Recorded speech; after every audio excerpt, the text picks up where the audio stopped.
Ladies and gentlemen, returning to the Toro Cup mats for appearance number 10 and representing the Next Element Academy, it's Philip Paynter.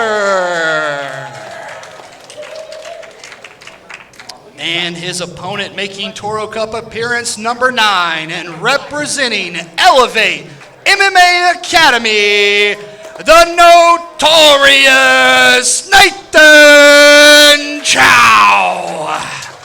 I'm really looking forward to this one. Yeah, I was saying on the pre-show, I've trained with Nate a lot over the years, and maybe like as early as two and a half years ago, he was talking about how he wanted this Toro Cup match against Philip Paynter. So I know that this is something that he's been thinking about, and he's been watching Philip since Philip was a purple belt at least. Now both guys very accomplished no-gi grapplers, finishers, leg lockers, and this is probably the last sequence, if I had to guess.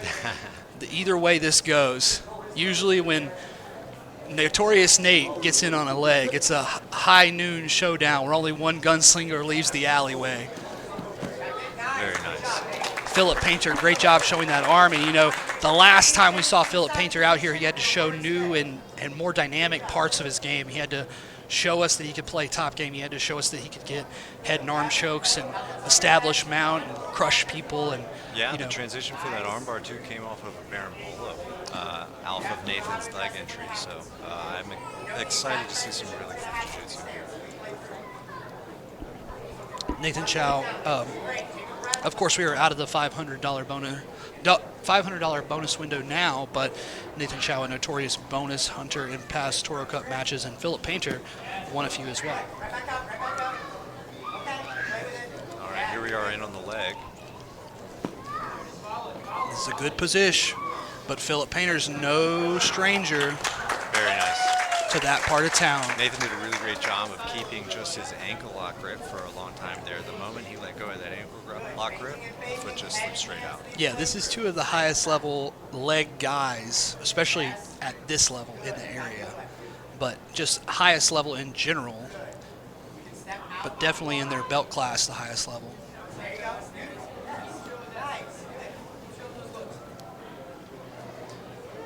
Immediately sits to that grip for that ankle, does Nate, as soon as Phil shows the knee shield. Yeah, and Phil's actually looking to maybe invert over his left shoulder here. Yep, there he goes again, looking to counter the leg entry with the berimbolo, perhaps. Pulling the legs. At the very least, it allowed him to kind of escape danger. And credit where credit's due. Nathan did a good opportunity of using it to get on top and starting to fight the feet. We have a Troy bar opportunity here. Oh, wow, yeah, Phil really got deep on that arm quick. Phil's playing a lot of arm stuff that I've not seen him utilize yet, so interesting changes to the dynamics here.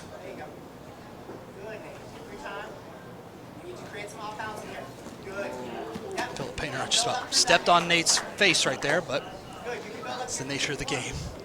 Yeah, if you miss my inches, you miss. Fast transitions, sometimes things happen. Very nice control of the feet here by Phil. Yeah, that's what's really important when you're passing against a guy with such strong leg entries. Controlling the top of the feet, keeping the top of the feet low. And this is the area where I feel like Phil has improved the most over the years. As he stepped into the guard there, he did a really great job of redirecting Nathan's frame to the outside and just really threatening that knee cut. He wasn't able to do too much with it. Nathan managed to get his knees back in and force a reset here. Phil seemingly preferring to be on bottom. Minute 30 to points. Yeah, it seems like both competitors are having a lot of fun. Both competitors have used the guard to just escape danger and keep themselves safe.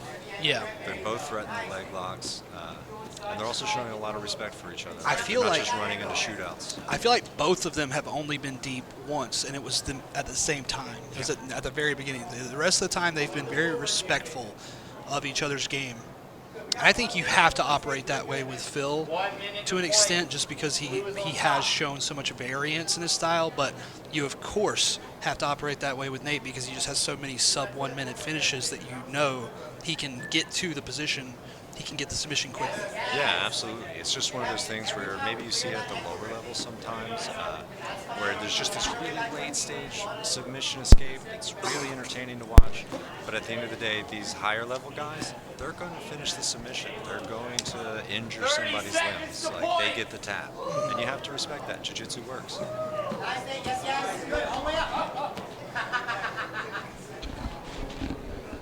Very nice movement, but both competitors, Phil, again, electing to sit to the guard.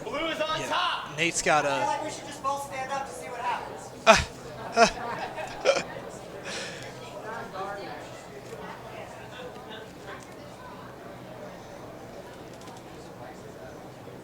I think last time there was a little bit more urgency from Phil to get a top position. In this one, he looks like he wants to be the bottom guy. He wants to be playing his, what I would consider to be what has been known as his A game. And to be fair, the last 2 times he was on bottom, he ended up on top. So if he thought he was looking for some kind of points, maybe this is a great place to be for him. Toe hold from Nate. We're rolling right around here. He's trying to get that head over the toe line. Uses it to get up on top. Very nice. And Nate's up on the board. Nope, they're not going to give him that. I guess, oh, they didn't start with the feet. He was already on top. Yeah, he was already on the top. That's right. Hands on the body and let's get to the feet, baby. Good. Take your time with your inside control. You're doing great. With the head And you see a toe hold is a lot of times a position where both guys might not have a good course to get to the top position. Nathan electing to give up maybe a little earlier than he needed to, but secured the top position, made sure he wasn't letting Phil put points on the board. Yeah, I think it was for him about trying to get to a points position Yeah.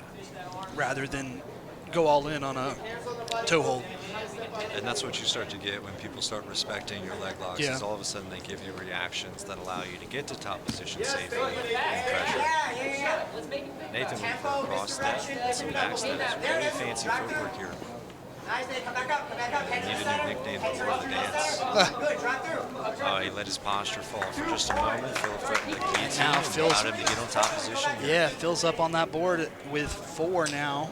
He got And 2 he points looks like for he's this. looking to lace up 4 more. That's going to be 4 right there. And that's the there's the tap via choke. Philip Paynter gets it done after about 7 minutes against Nathan Chau. Rule number 1 Great is match. cardio. Great Always match. is. Very nice. Ladies and gentlemen, your winner in a fantastic bout representing the Next Element Academy, it's Philip Paynter.